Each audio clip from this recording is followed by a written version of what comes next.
second guest of the podcast, Miss Esther Olasoji. Right, Miss, not Mrs. She said, I ain't married yet. I'm waiting on the ring, girl. No, I get you. Yeah. She's going to be joining us today to talk about, again, a wide variety of topics from our professional perspective, and of course we're going to add a little bit of opinion in there.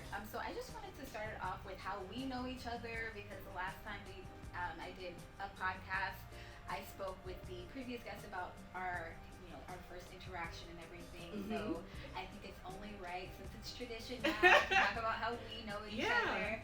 So how did we meet each other? If you want to bring my guests down memory lane. Yeah. Okay. So we've known each other since middle school, like 6th grade, and I always tell everyone this, that some people, they'll say like my friend's my day one.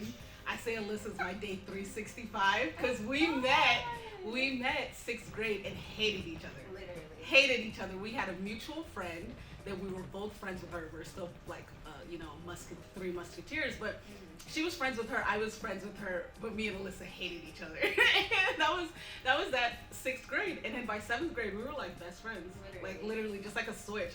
I don't even remember how it happened, but it happened like overnight, it feels like, and then we've been attached at the hip since then. I really think we can probably thank Bree for that. We can thank our mutual friend, because we can thank Bree for bringing us together and making this like a literal bond that lasted how many years? Like over a decade now. It's really, after we got to a decade, we stopped counting. After a decade, we're just like, oh, I've known her since I was a baby. Really though, because I'm like, I think that was when I was like 10, 11 years old. So literally. I'm like, that's over a decade. We just don't even want to count anymore. Just say that we're sisters. We're sisters. We say it. I don't actually have any blood sisters, so whenever I tell people, oh, my sister, Jack, you don't, I'm like, yes, I do.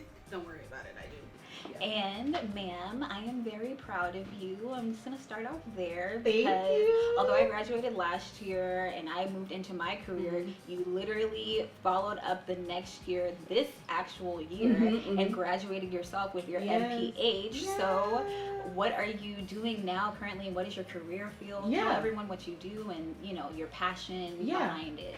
So I got my MPH, so Master's in Public Health.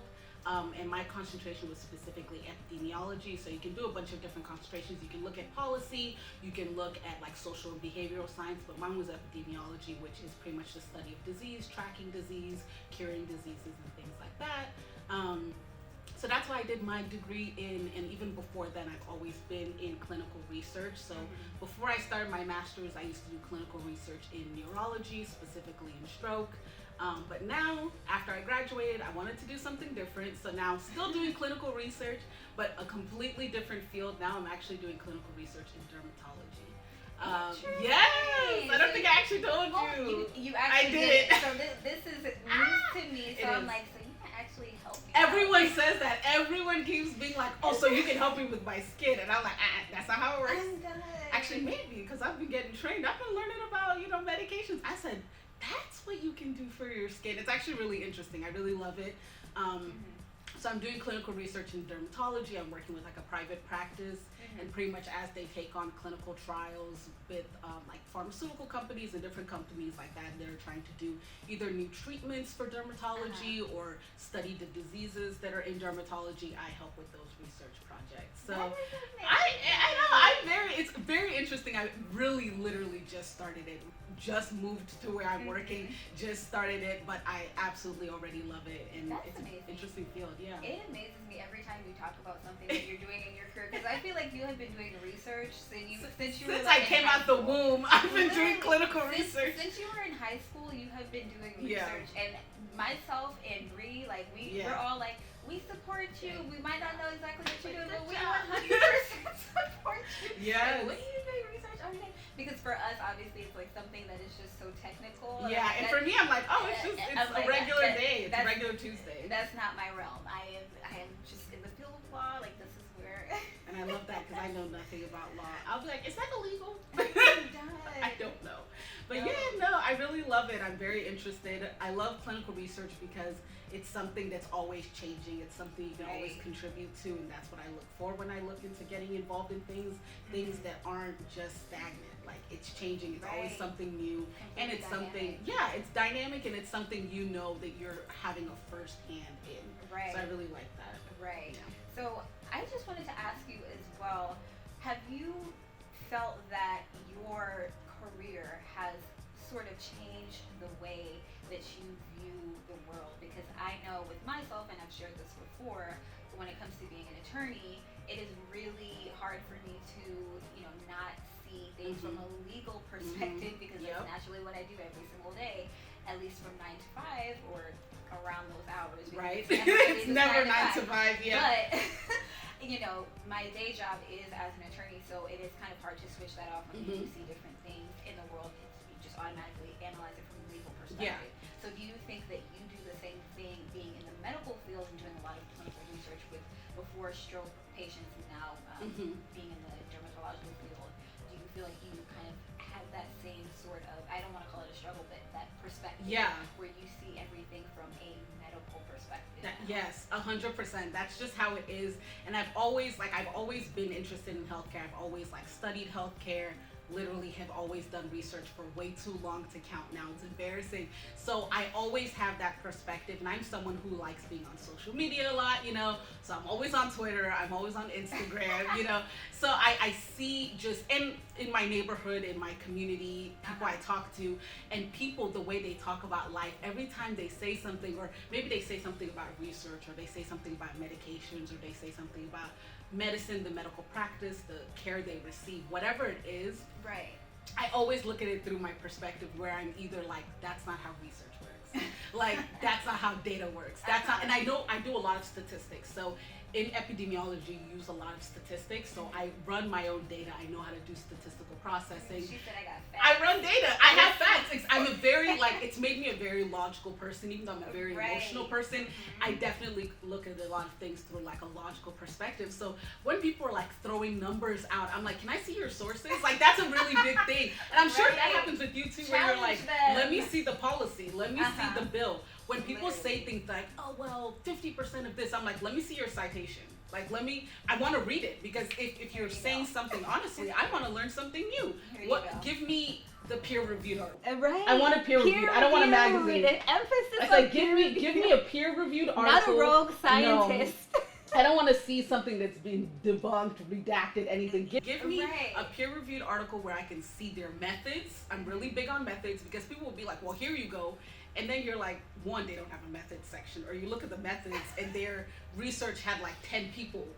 They were researching 10 people. You can't. Yeah. So different things like that, where either when people start throwing out numbers, I'll be like, where's your citation for that? Right. Or people will start saying I know we might get into this later, but right now COVID, of course, is a big thing. Yeah. So people will be like, well, the vaccine, it came too quickly. Vaccines take years to go, and it's because of a reason. I'm like, yeah, it's because of money. That's the reason. Yeah. That's the biggest limiting factor with it. Yeah. You don't have money to do it. Well, you have money to do it. It's actually pretty easy to get a drug to study a drug and pass it. It's actually really easy. There's literally billions or trillions, honestly, of dollars flowing in and out of big pharma. So I'm like, it's there. I promise y'all. You don't see it because it's on the forefront. But as someone who works in the background, and I see how these things go, a lot of the times, and it's not that I'll confront people unless it's someone close to me that I'm trying to educate them. But on social media, I'll see people saying things, and I'm just like, that's not how science works. Right. Or that's not how numbers work. And it's very interesting. It's entertaining. It's frustrating, but it's entertaining. I can agree with that, because I feel the same way about law when people are trying to make these different legal arguments, or I've even had people try to argue with me, call themselves trying to go toe-to-toe with a lawyer, we're in a courtroom or something. I'm like, sweetie, I'm not getting paid, so I'm really not going to put all my effort into arguing with you. And I'm like, I'm not an argumentative person. I get paid by the hour. Right. If you can pay me that, then that would be What's the thing that money you have to give the lawyer before you even start retainer? Can you afford my retainer? Run it. Once you give it to me, we could talk all you want. Then we can start talking. Yeah. But I completely echo that sentiment. Yeah. But so I completely understand, like I was saying, what you were saying from your perspective. And there's definitely a lot of intersectionality between law and the medical field, especially as far as COVID is concerned, because it's a whole thing. It's a huge thing. It's become a whole thing. We're gonna get to that. Yeah. We'll get to that. We have to. Yeah. But I know that, like you were saying, you have switched around slightly in your career from just working with stroke patients before to now doing clinical research, and us being very high achieving women, women that have always been moving, trying to move our career forward and climb the corporate ladder and doing all of this stuff.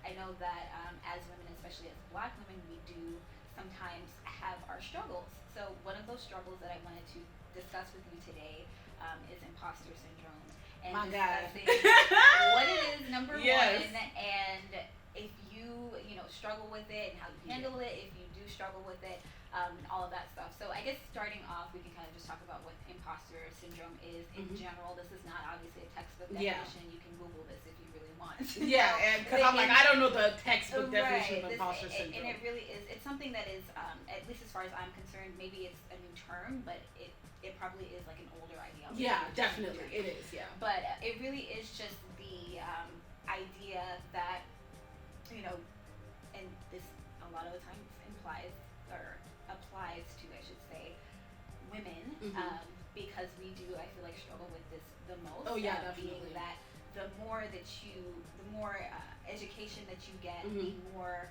professional that you become, the more that you know about a certain topic, the less qualified that you feel, and the less able or capable that you feel to carry out certain tasks that you have otherwise been equipped to do, which is a very interesting phenomenon, because you would think that in general, if you're somebody that has like Esquire, like myself, behind my name, you're good. You're set. I'm set. Like, oh, you're an attorney, and you know you should be completely confident in X, Y, Z, and in the law, and you should know.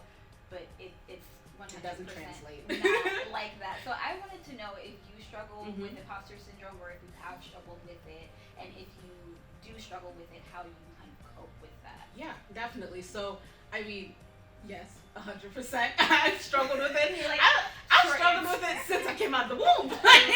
But, and I honestly feel like I can say, like, you know, I have a lot of like women friends. I have a lot of Black women friends, a lot of minority women friends, and I feel like I want to say like 90% at least of them have also said they've experienced it. So it's definitely a phenomenon that's very that happens in our community, that happens women, specifically women of color. So I've struggled with it. I feel like high school, elementary school, middle school, anytime I got an award for something, or I was with a group of people, and especially when you're in an area or with a group of people that don't look like you, that you feel like you don't belong there. So I've kind of always felt that. And then going into college, when I even got first into clinical research, I was the only Black person in my clinical lab. Like there were other women there, but I was the only Black person there. And it definitely was instances where, you know, there's also the little microaggressions, and that definitely adds to the imposter syndrome, where people look at you differently, or people think you don't know things. Oh, just, you know, the little words like, oh, you probably don't know this, and things like that add to making you feel that maybe I don't belong here, maybe I didn't deserve to get here. That really are the things that contribute to imposter syndrome, where you have all these ideas in your head that, like, okay, I know I'm here, but I'm definitely an imposter. Like, what's the game? The game with the little like red guys with the helmets. The game like Imposter. You do like a. It's that game. Are you talking about? Oh gosh. Wait, no, I don't know. We're gonna have to. People will know the game. Because I never played it, but Among Us. There it is. Among Us, where you like spot the imposter. But nevertheless, that's where it came from. But you have those situations where like, okay, everyone else here looks comfortable. Everyone else here is confident in their knowledge. I think I'm an imposter and no one knows it yet. Or like, I don't belong here and someone's on the brink of finding out that I don't actually belong here, or I didn't deserve to get here. And when they call it out, like, I'm caught. I'm done. You know, so you're kind of tiptoeing through things where even in instances where maybe you know the answer, you don't say it because you don't want to like draw attention to yourself. You know, things like that really add to it. And if you're wrong, then they definitely know you're the imposter, right? But if you're right, you're like, well, I didn't say anything because what if I was wrong? But you have other people who don't even, like, that doesn't even cross their head. They don't even, it doesn't even cross their mind that, like, I don't belong in this space. You know, people that are like, this space was made for me. So, I mean, I've experienced that high school, and then when I graduated, as soon as I graduated in undergrad, but when I graduated my bachelor's and I went straight into clinical research with doing stroke, I was the only black woman in my office. I was the youngest person in my office, so I always felt like, oh my god, I don't know what I'm doing, even though I would do it and it was like second nature. Like I would do it. There was no mistakes. Like all these things. Like you're not making a mistake. You're doing it. It comes naturally to you.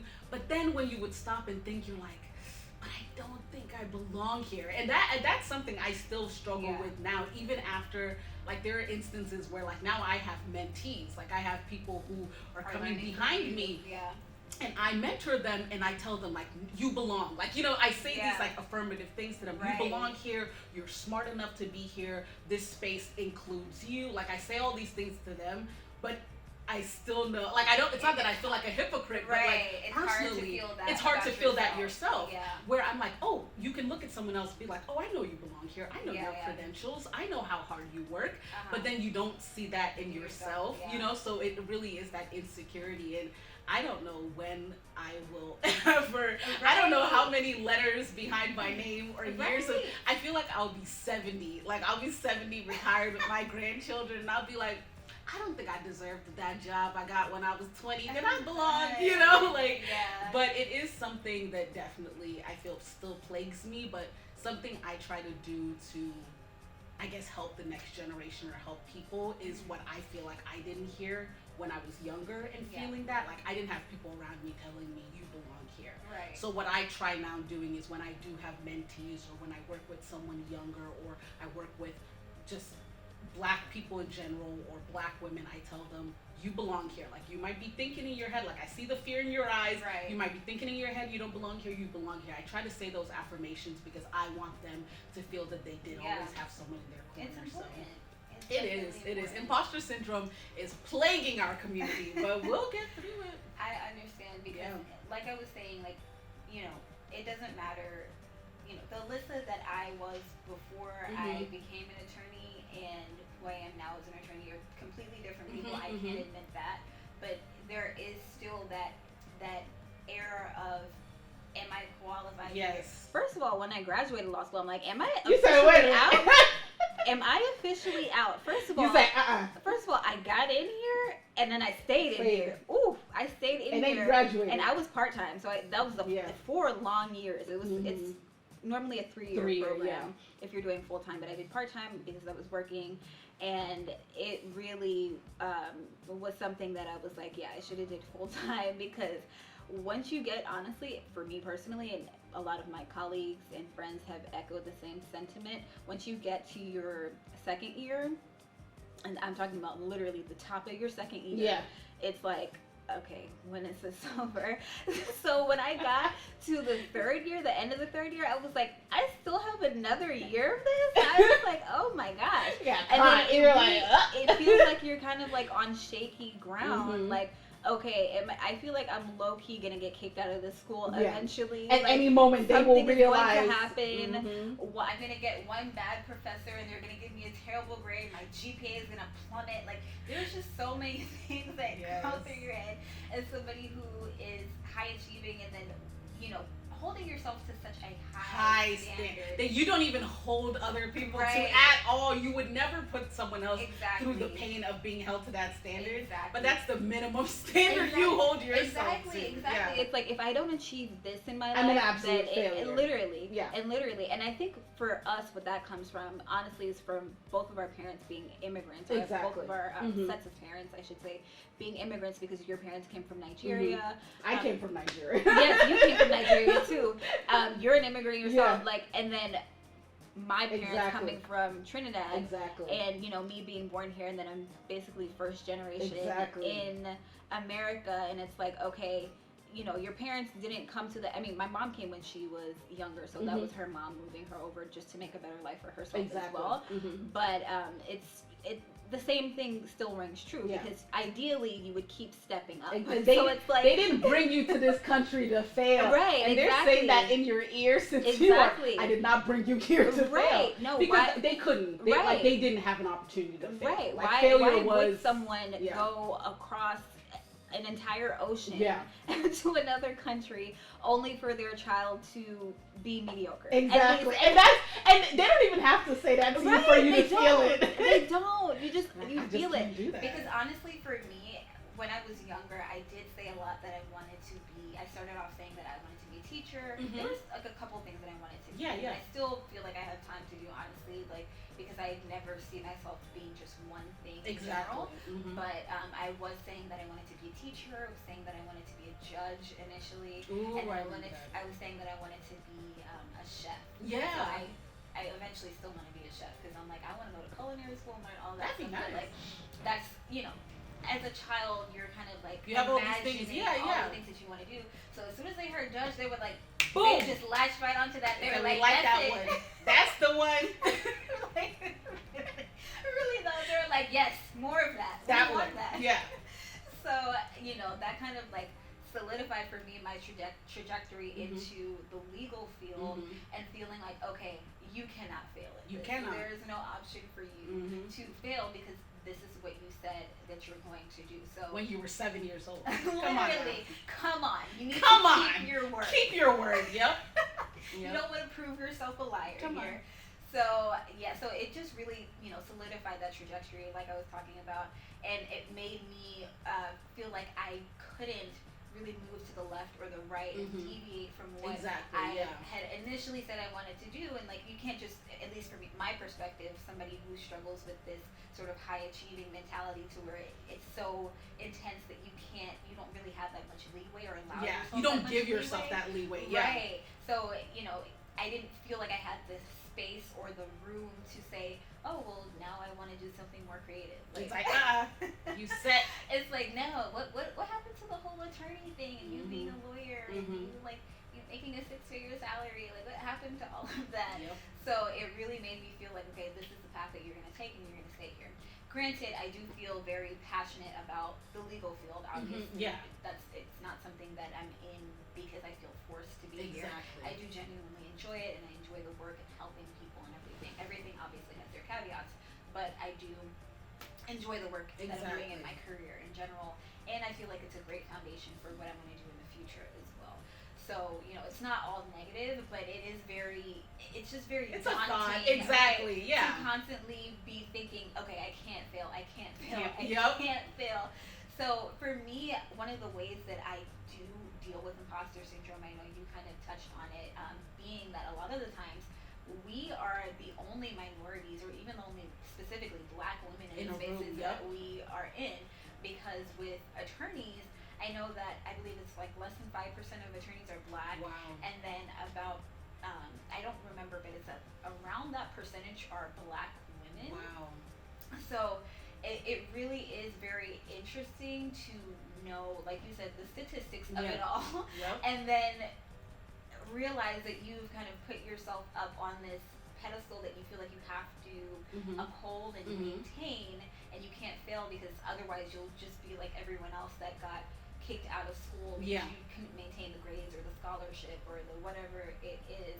And you hold yourself up on this pedestal because you're like, okay, when you look around, I have to make it for people that are like me, that are wanting to also enter these spaces. I have to represent. I have to be here, and I have to be great at what I do, because if I look bad, everyone else looks bad, and and it's so much baggage. It is, and the thing is, some of it is the voice in your head, really, but some of it does ring true for people, like people who observe, who really, if you did make one small blunder, they're like, well, what'd you expect? She's a Black woman, you know what I mean? And it's like, I'm here to dispel that, you know. But that is a thing you keep in your head, because you are aware and cognizant of how other people perceive you, how they perceive you, how they perceive your community. So that's an extra baggage that you feel like I have to represent. Layer of just problems. But the way that I kind of deal with that as well is by putting myself into spaces that do identify more with me, because I know for the legal field specifically, and I'm sure for your field as well, there are communities and groups and organizations that cater to and that identify or basically gather all of the minorities, whether it is the Hispanic minorities, whether it's the Asian minority, whether it's the Black communities, and they organize everyone and just so that they don't feel so alone. So that is what I would suggest for people to do that are struggling with some sort of imposter syndrome, because of the situations that we're talking about specifically as well, where a a lot of the times it's like a room full of just like, you know, older white men, and it's like you don't really identify with them, and then they're kind of looking at you like, oh, how'd you get in here? Yeah, how'd you get here? Right. So it's like, you know, putting myself in a situation where I am part of organizations that do cater to a lot of Black lawyers in general, male and female lawyers, or they cater to women in general, and you know, being in those spaces definitely helps because you feel less secluded. Exactly. And You have a community. Right. You have a community of people that can kind of help you work through unique issues that other people would not be able to identify with otherwise, because of the way, like you said, people naturally perceive you, whether it's because of your race, whether it's because of your gender, whatever the case it is. may be. Yeah. So just, you know, joining those organizations and those groups that help you feel a lot less alone and a lot more like you fit in and you are, you know, where you're supposed to be. Exactly. It helps a lot. Because I feel like that really is something that is make or break. Because for me, I'm somebody that if I make a mistake, I'm like, okay, this is it. That's why I shouldn't be doing this. That was literally me yesterday. I'm like, I feel like that's me every single day at work. Like I make a mistake and I it was nice. It was nice. Right. It was nice while it lasted. Right. It was nice knowing you. Like whenever there's like a typo or something, and it's like, oh my gosh, do I know how to spell? Like punctuation? Right. Yeah. Like I knew it. Really? Yes. That part, because it really just feels like, you know, you have this negative self-talk in your head, and whenever that mistake pops up, whenever it is, because we know we're gonna make mistakes. Exactly. Obviously.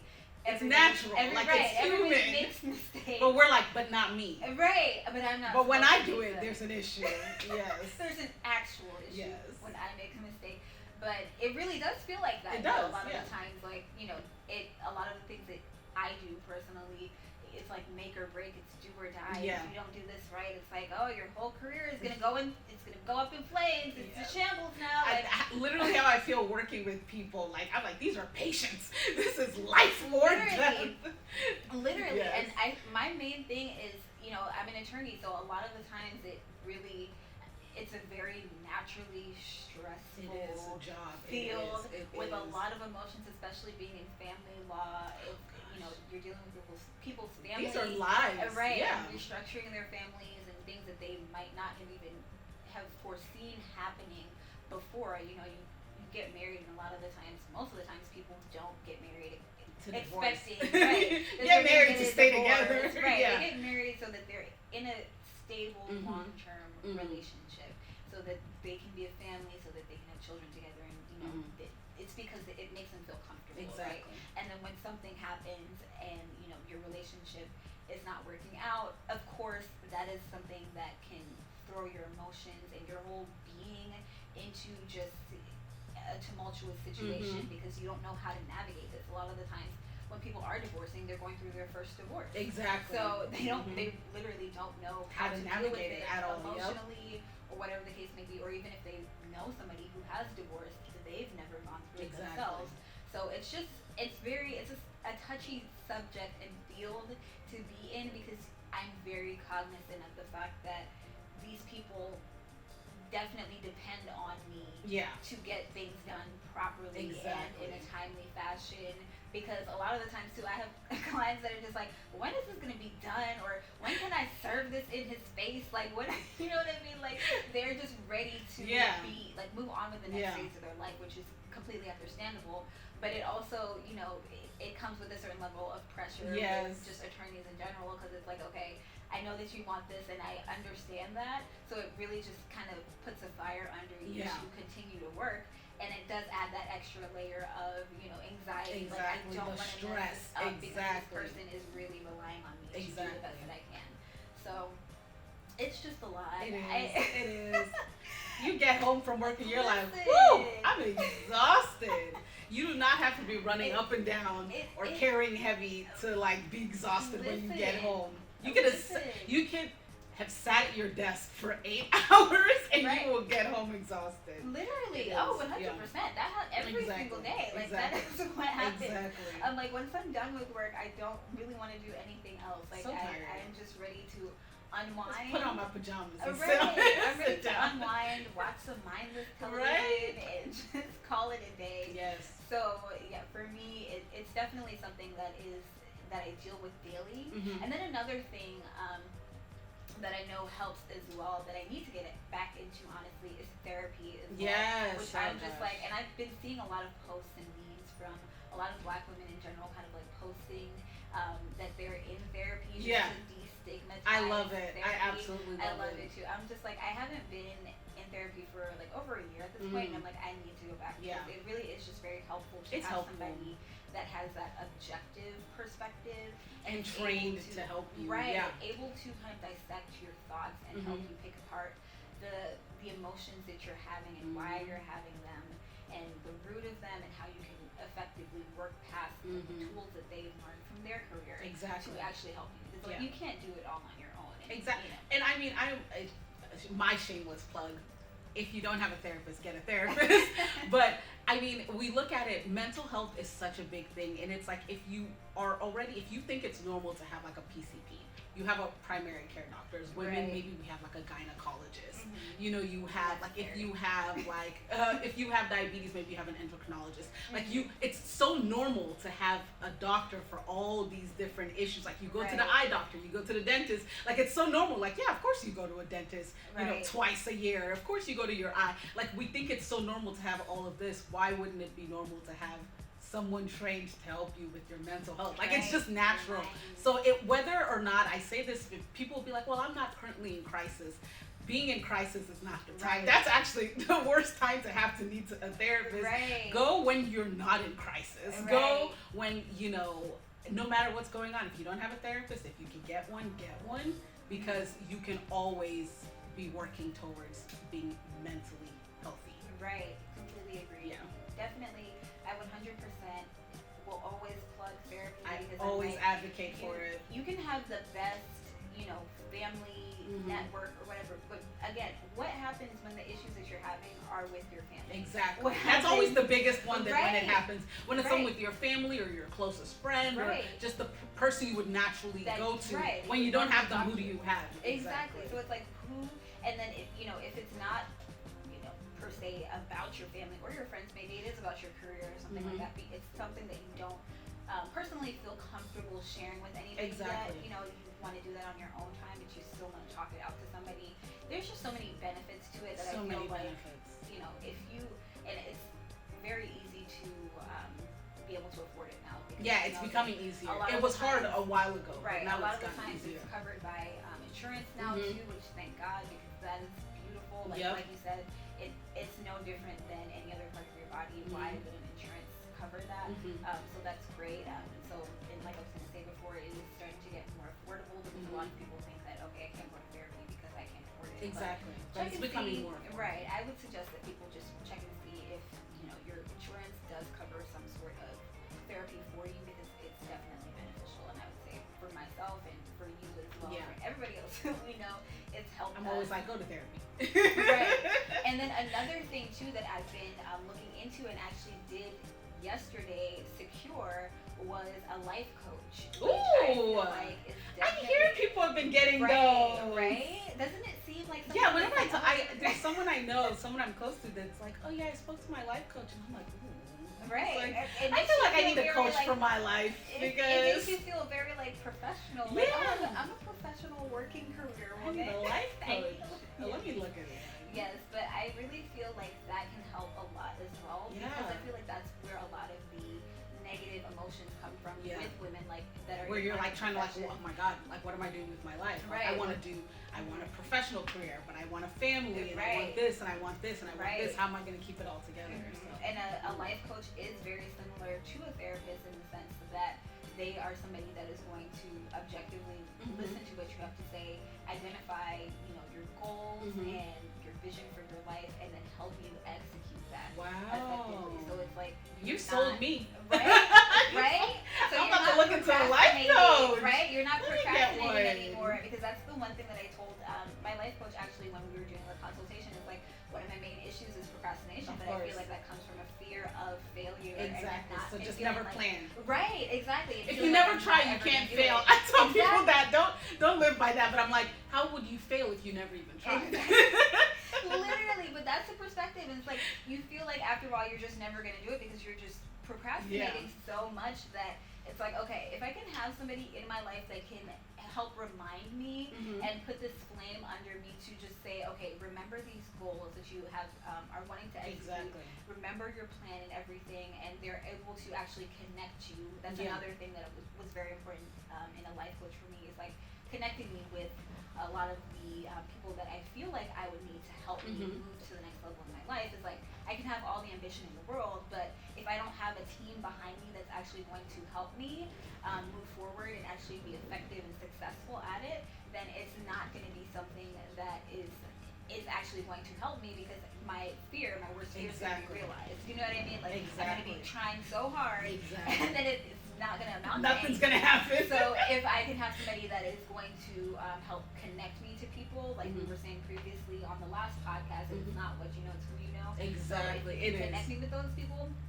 100% beautiful. Like, I love it. So yeah, that's another thing that I would suggest for people. Yeah. It's just getting a life coach and somebody that can kind of help remind you as to what you're wanting to do in your life, and help push you forward and everything. But just, if you have one that is, or if you know one, or if you're interested in one that is more geared towards your career field, I feel like that would be best. Oh yeah, of course. Yeah. Somebody that meshes well with your personality.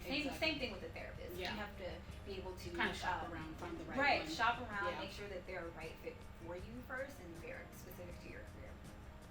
So, just kind of segueing into the next topic, because I know we were talking about imposter syndrome and just all of the fear and the negative self-talk, and a bit of that comes from too just the skepticism I feel that people generally have about people that are in learned professions. For example, attorneys. People, and this was years ago, like decades ago, I knew, like, growing up, that a lot of people had this very weird negative idea about attorneys, that we're all just like after money, or if you're working in personal injury, which I do a little bit of personal injury as well, that you're an ambulance chaser or something like that. So it's a little bit of like that.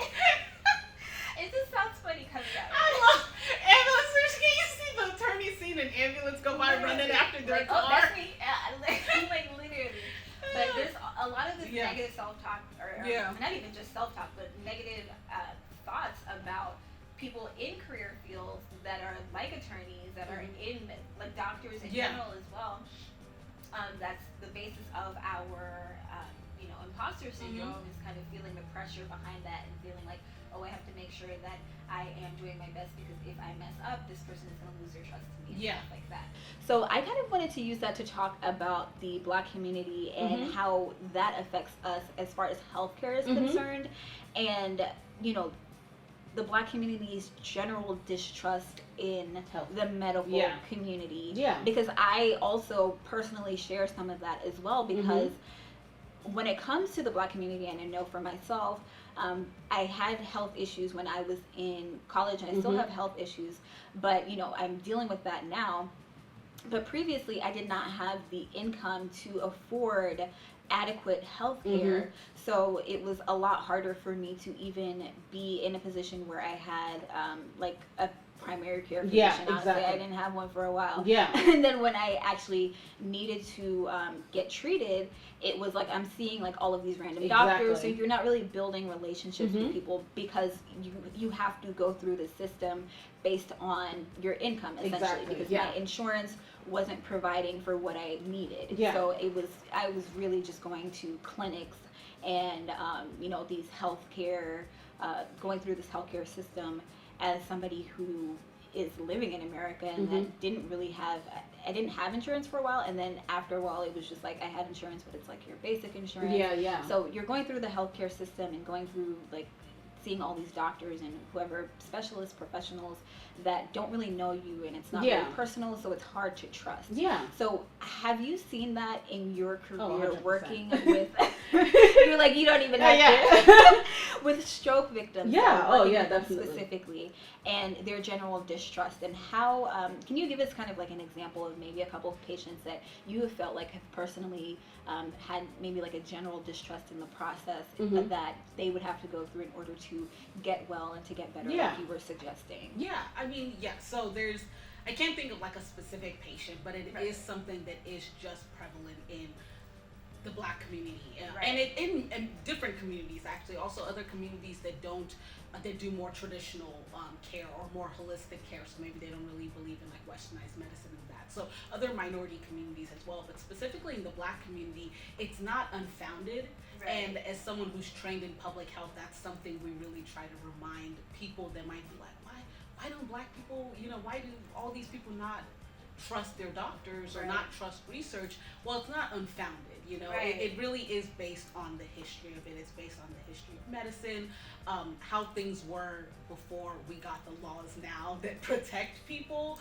Henrietta Lacks is the one that comes to mind. Henrietta Lacks and her story with her HeLa cells, and how they collected her cells kind of without any, without letting her know her family exactly, without consent, and then how her cells were used like for so many advances in medicine, the Tuskegee trials, everyone like thinks about those. So there's different things that's happened in the Black community that it makes sense. Like, it's not unfounded, the distrust. And even with all of the advancements we've made in terms of policies, in terms of laws and training, it's still going to take a while to get people's trust back. And that's always something that I'm, trying to tell people about, like, be patient with them. Be patient with your patients, because their fears, even though they don't seem founded now, it's based on history, it's based on their ancestors, it's based on their family, and you have to have what we really push for right now in health, in public health, cultural competency. It's like our buzzword, it's our buzzword in public health right now, cultural competency, being competent that people have their own cultures, and that affects the way that they navigate through their life.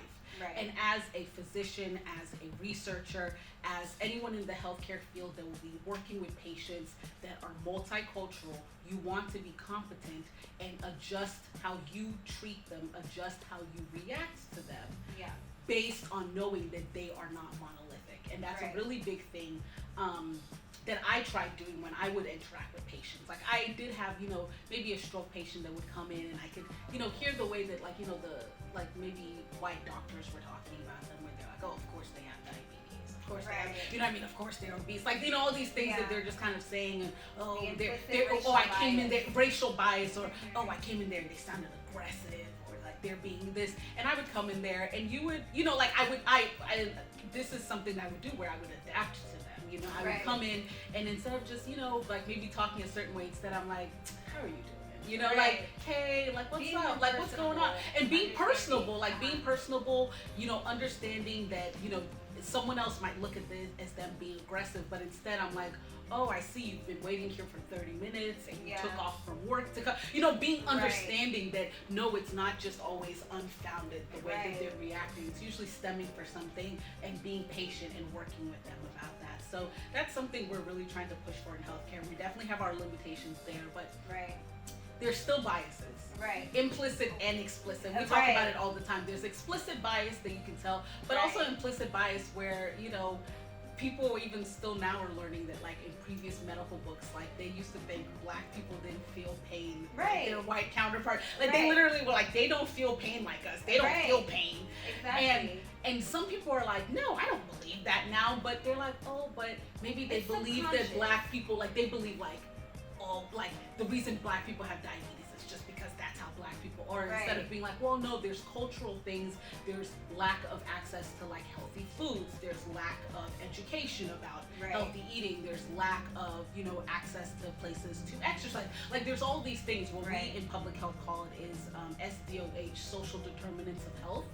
And it's a concept. Like, it's a concept where you look at all the parts that affect your health. One of it is healthcare, access to healthcare, but it's also education.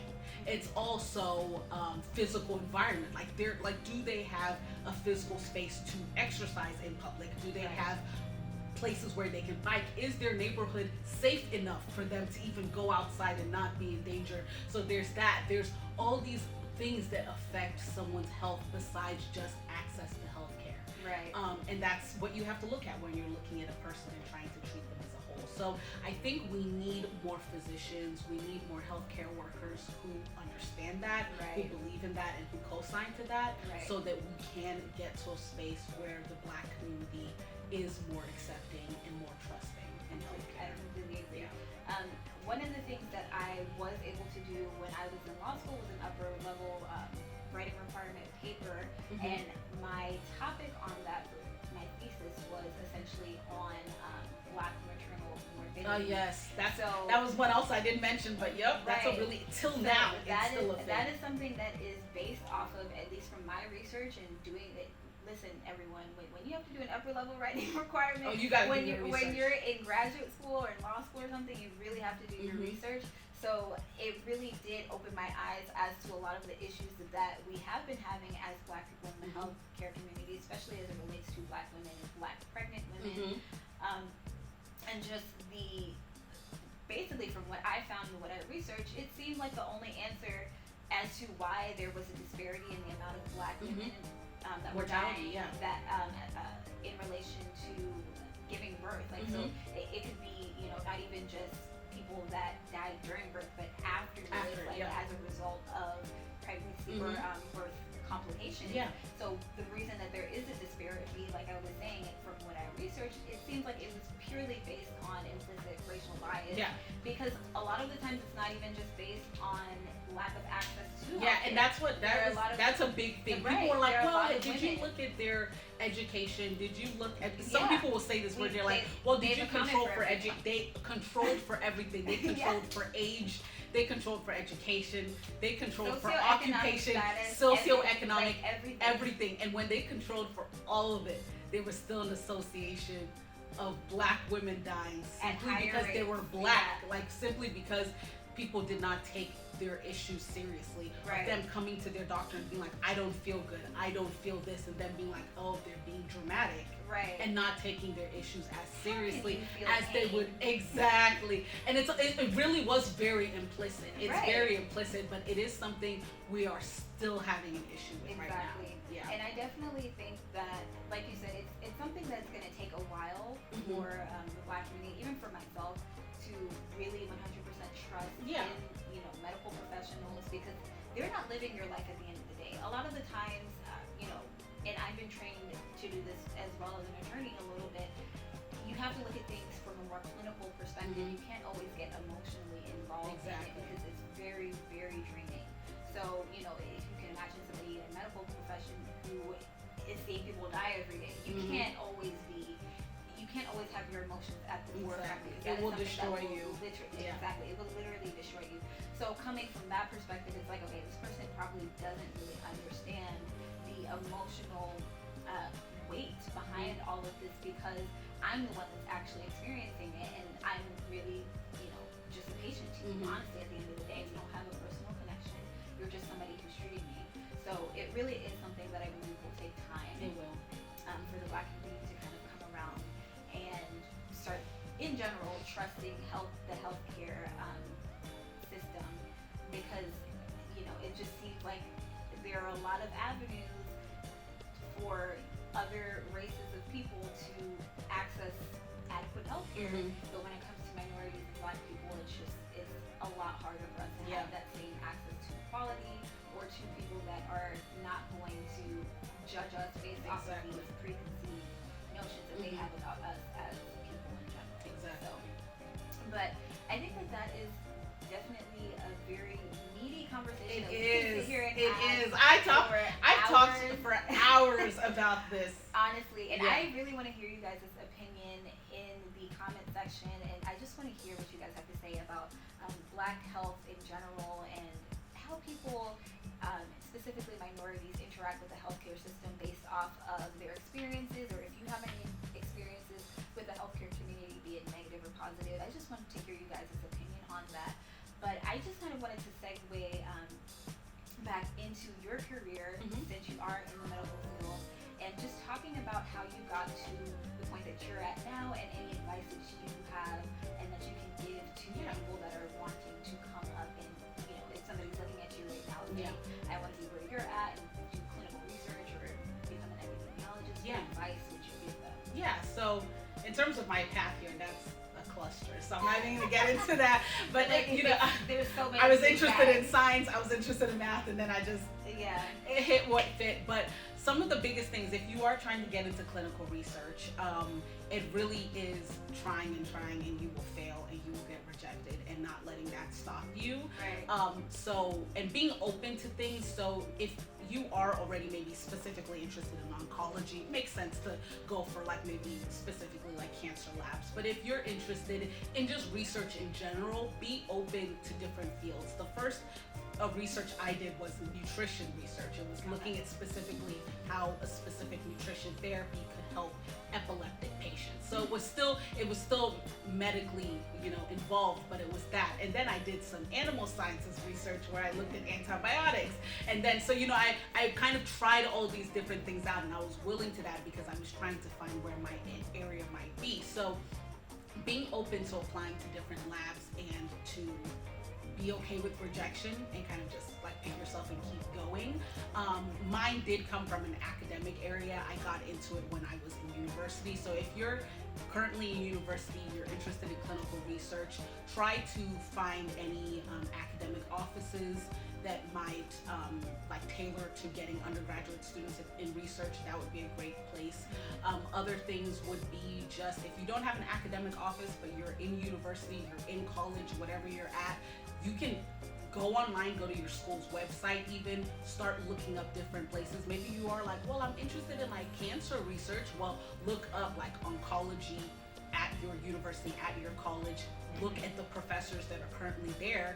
And usually they have a bio, so you can read what research are they doing. If it's something you're interested in, usually their email is there. Send them an email. Like that's literally how I would do it. Be forward. You have to be forward to kind of get there, because the issue is they're not looking for you. You have to go out looking for them. So shooting them an email, introducing yourself, saying that you're interested, you saw their bio, you would love to set up a meeting with them, and really just trying to find your way, getting yourself in the door. That's really it. That's how I got into research as an undergraduate student. If you're not in university, maybe you're already in your field and you want to get into clinical research, the area you're at, look at the hospitals that might be near you.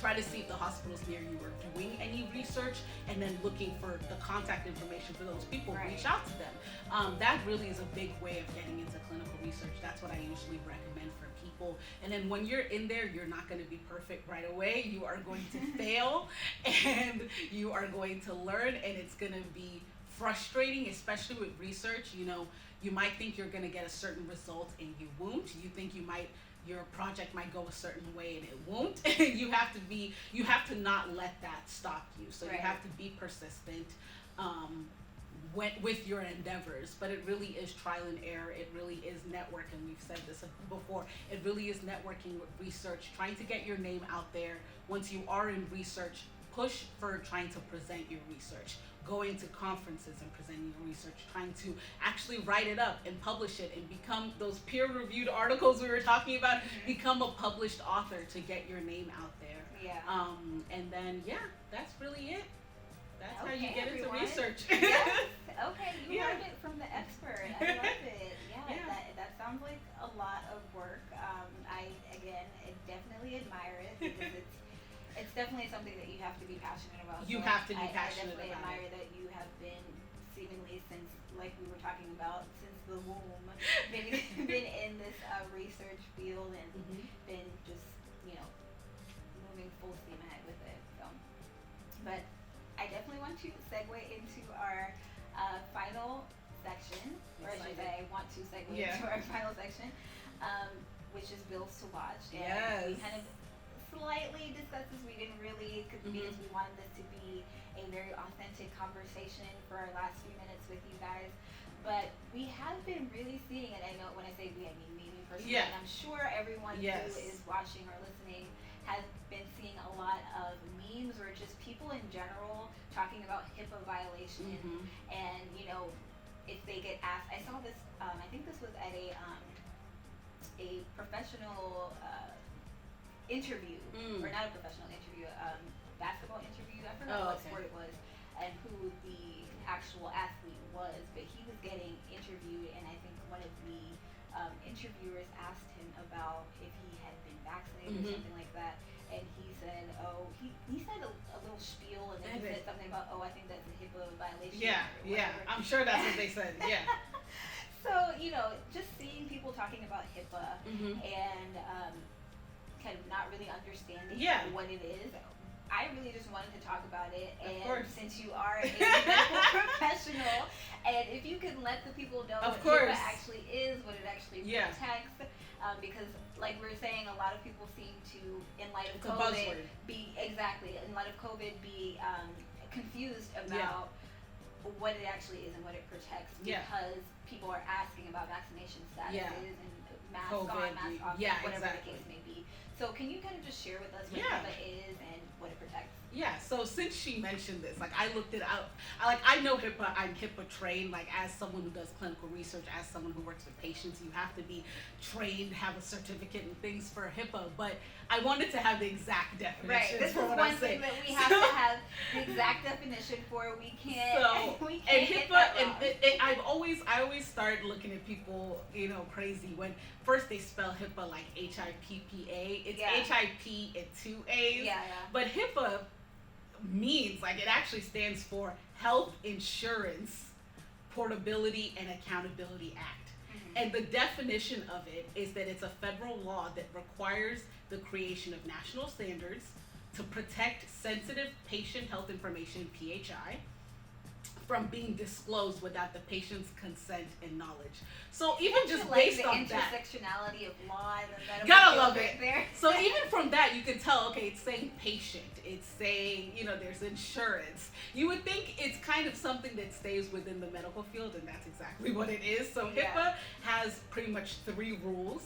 And it's a privacy rule, a security rule, and a breach notification rule. And the privacy rule is pretty much that organizations like your health insurance, people who do clearinghouses for healthcare, or your healthcare providers, there's a privacy rule that they cannot. So again, your insurance companies and your healthcare providers cannot disclose your PHI, right?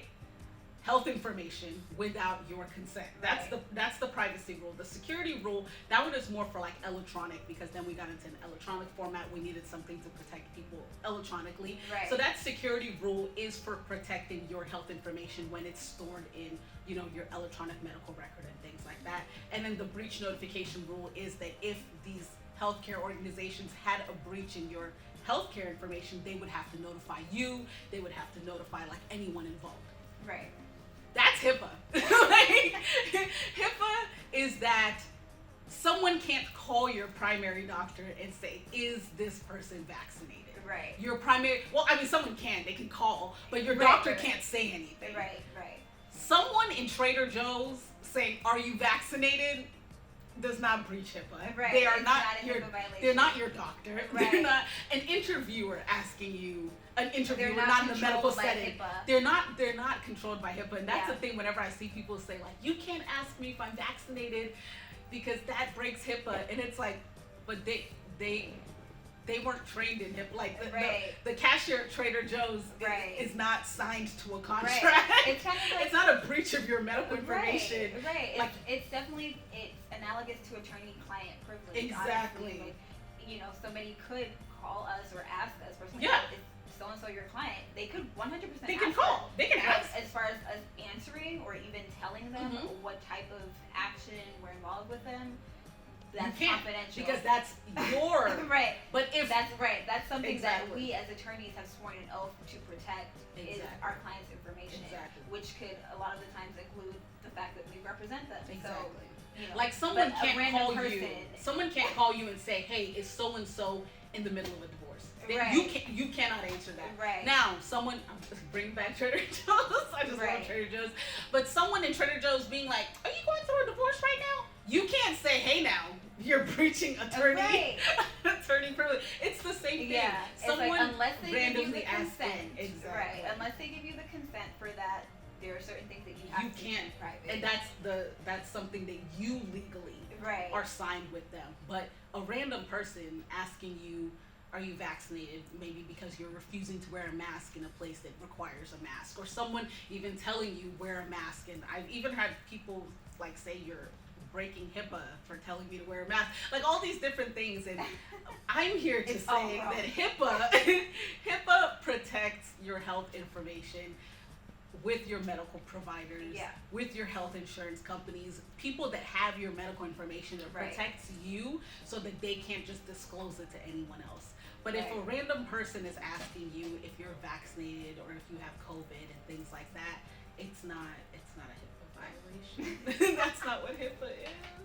Well, thank you for educating us on that, sis. You're welcome. I'm hoping people who watch this, I'm hoping you guys know HIPAA got 2 A's, 1 P, 2 A's. What did we learn from this?